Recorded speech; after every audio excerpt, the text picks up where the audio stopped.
Matt, you guys were so good defensively in January. I know you've seen some warning signs here lately defensively, but just what's missing right now versus where you want it to be? Yeah, well, I think when you look at it, we've been able to force turnovers. And when you can force turnovers and get in transition and turn those into points, and then when you can't, like now you're going to have to play the whole possession outright and get a stop. And I just thought that Wisconsin's resolve, their toughness, and their decision making, their ability to break us down off the dribble and take us, I thought was really hard for us. And we had to do a better job guarding the basketball, and we just didn't. And then when you live in help, now you're really, if you don't get them bottled up, now that ball's going to move quick. And when you're dealing with one of the best shooting teams in the country, you know, they're going to make you pay, and they made us pay. Matt, right here. When you're looking at this game, Big Ten game, of course, this is a home loss for you guys. Where do you see you at this point, knowing you still got Michigan State and a few people like that ahead of the game? Well, you just move to the next game. You win or you lose. Like, obviously, you want to take care of your home court, and we didn't do that today. We've had a couple losses now at home, and you've got to regroup. You know, you've got to be better. And a lot of times what it gets to is just being better at what you do. And so, like, when you out-rebound somebody and you have 21 assists and have 4 turnovers, like, you're putting yourself in a pretty good spot. But when you don't turn the other team over at all and you only out-rebounded by 2, you know, you're even there. So now who's going to shoot the basketball better, right? Mm-hmm. And so you're dealing with the best free throw shooting team in the country, one of the best three-point shooting teams in the country. And now when you get behind plays and you don't contain the dribble, and now you're stuck. And again, I think the stat that jumps out, which is just unbelievable stat, is they're 20 for 22 from 2. So like we try our best. Like at halftime, they were like out of the possessions, and we go off of it. We kind of scored. It's just not totally on possessions, but they were like 4 for 21 in possessions. Now you can get a couple possessions within the same one. At times, if the ball goes out of bounds, we split them. So they were 4 for 21 when the ball didn't go in the paint. They were 12 for 13 in a positive play. So if you get in the paint and you get fouled, that's a positive play. You're 1 for 1. You get in the paint and you spray out and shoot it, that's another 1 for 1.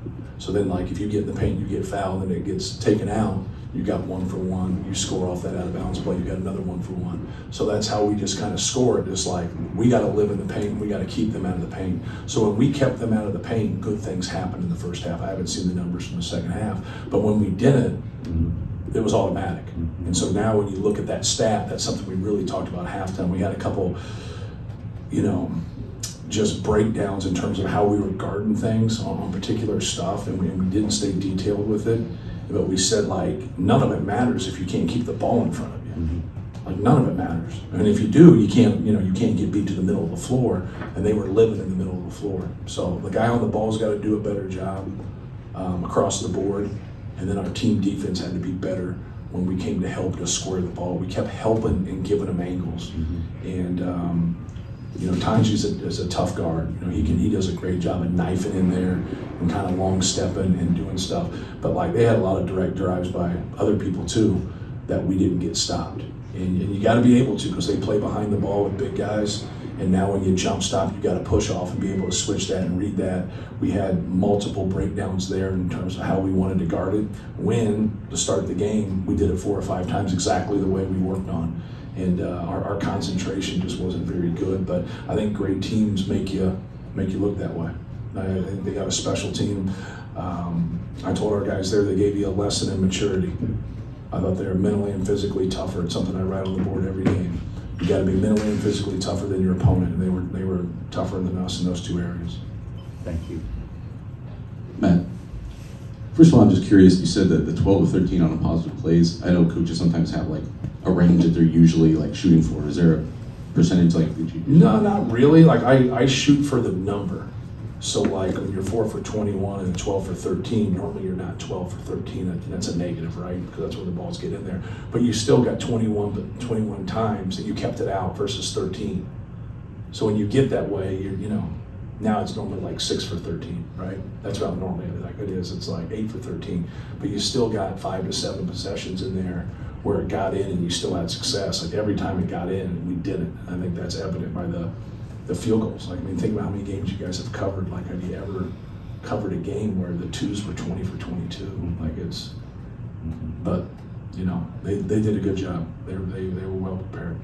And I think you kind of started to answer this, but with Tanji, you know, early on, I think he had more air balls than he had baskets through the first few minutes. Yeah. What did you see change that allowed him to just take Well, it? you know, he's a great scorer. Obviously, he's older.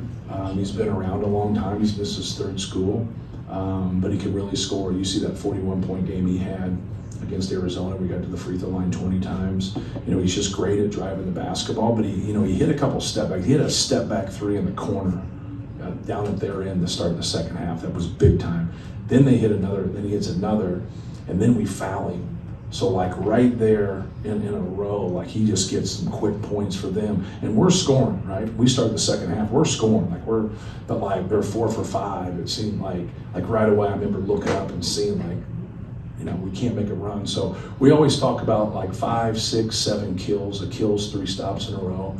If you can get to 5, you're normally going to be all right. If you can get to 6, you're going to win. By 7, you're probably going to dominate somebody because those kills allow you to go on runs. So like when you score 47 points in the second half and you're up 1.5, you think, hey, that's a win, right? But you don't realize you just gave up 58 points.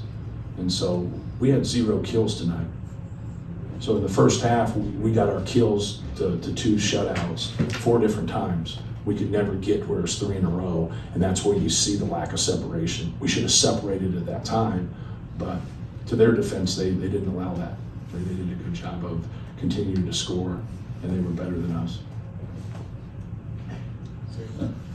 Matt, you kind of just now touched on this, but I know at Michigan, the guys that were on the floor and you were happy with the shots at the end of the first half, they were without Blackwell. McGee's been ejected, and they go on a run in the first half. I think you go 4+ minutes without a field goal to end the first half. Yeah. What kind of happened there where... You know, I don't have that in my head right now. Like I had it then, I don't know why I had it then, I don't have it now. So I'll watch and kind of see, you know, the shot efficiency for us. But, you know, if you look at like our numbers from an offensive standpoint in terms of shooting the basketball and taking care of the basketball, I don't think that was the issue. Even though like we got that lead right there, and that's once again, that happens again, right? So that's what you got to go back. When I went back and watched it in Michigan, you know, I was happy with those shots. We'll see when we go back. I just don't have the recollection of it right now.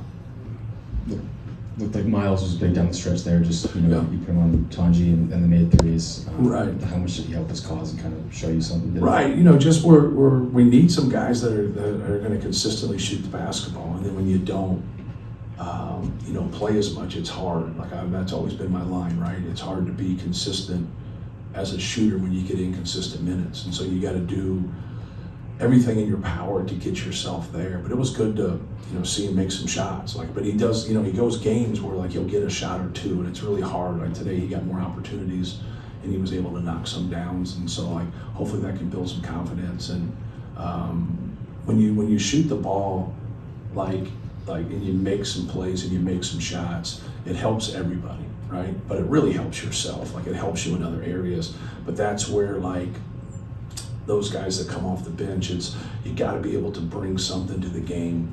You got to be able to rebound. You got to be able to defend, but you got to be able to make some shots. And so that was a great sign for him to knock those 3 threes down. Matt, back here. I know you've talked a lot about Trey recently, career high tonight, another 20-point game. How has he grown just in the last few weeks, it seems like, and how much is the ownership that he's had surrounding this team expanded? Yeah, he's been very consistent. Like, I thought he had a great game, and anytime you get that kind of a game, that should lead to a victory, right? Like, I mean, he's pretty good, man. Like, those guys they're not small people down there on the front line at Wisconsin. He was, when we got him the ball in position to score, whether it was at the nail or whether it was down there, like he was getting to what he wanted. Like he's gotten so efficient and good offensively, like he went 12 for 16, and you wonder why he missed the 4 shots. right? Because like think about all 4 of his shots that he missed, like in your head right now. Like he didn't take a bad shot. Most people that take 16 shots, you're gonna have a couple in there like, hey, I'd like to have those back. Like, you know, he's missing every now and then some good shots, but like most of the time he's gonna make 60 to 70% of those. And he's just developed, he's just gotten better, he's just kept working. You know, PJ's done a good job in terms of running stuff and putting him in positions. He needs space. And so like sometimes when they overdo that short roll, he found those guys and then they got good looks there. We made a couple, we missed a couple. And that's what he has to keep doing, just like Braden. We always tell Braden the same thing, like just keep trusting your teammates. You know, just keep making the right play, making the right decision. But no, he's been great. Like he was fabulous tonight. I thought he did a lot of good things for us and kept us in the game. Matt, you mentioned them being more mature than you. You guys have a lot of experience that seem to uncharacteristically kind of frustrated mentally at points in the game. It's a good way to put it. What do you attribute that to? Yeah, you're getting into February and you're competing. You're trying to jockey to get yourself in the best position in the NCAA tournament. You're trying to win a Big Ten championship, and it gets hard. But it's hard for everybody, right? It's hard for everybody, and you gotta have a resolve about you when you miss shots. You gotta have a resolve about you and a mental toughness about you when you don't get the calls that you like. Whatever the adversity might be, you gotta be able to push through that adversity and fight, and then encourage other people. And so I talked to her afterwards. I just said like, hey, you gotta quit talking to officials. You gotta quit showing body language. You gotta quit being emotional. There ain't nothing wrong with being passionate, but don't be emotional. Like stay with it, keep fighting, stick to our rules. We just didn't have the same discipline that they had. And you can go back and say they made more shots, whatever, but I liked their resolve. It was better than ours. And with that being said, like I gotta do a better job of getting them ready. I gotta do a better job of getting them mentally and physically hooked up to play better. And so that's what you do. Like you go back to the drawing board. You lose at Michigan, you lose this game. Like, hey, doesn't matter if we'd have won. You still go back and look at things and be honest about things. But I like our guys. I think we have a good team. But we collectively just have to be better, and that includes me. We get 8 fast break points right off the bat. Right. Only 4 Right. more the rest of the way. Yeah. Was that what kept you at a transition from there? Was that not getting stops? Yeah, not forcing turnovers. That's the main thing. If you go and look the way, that's what we've improved on the most, is that we force turnover. We have forced more turnovers. And we were being active with things. Like we were being into doubles on drives, doubles on post-ups, and then they just kept us spread and really did a good job of using their dribble. And so like now when you overhelp there on drives, now it gets you in a little bit different rotation on things. We just gotta be better on the ball. Thank you guys. Thanks. Thank you.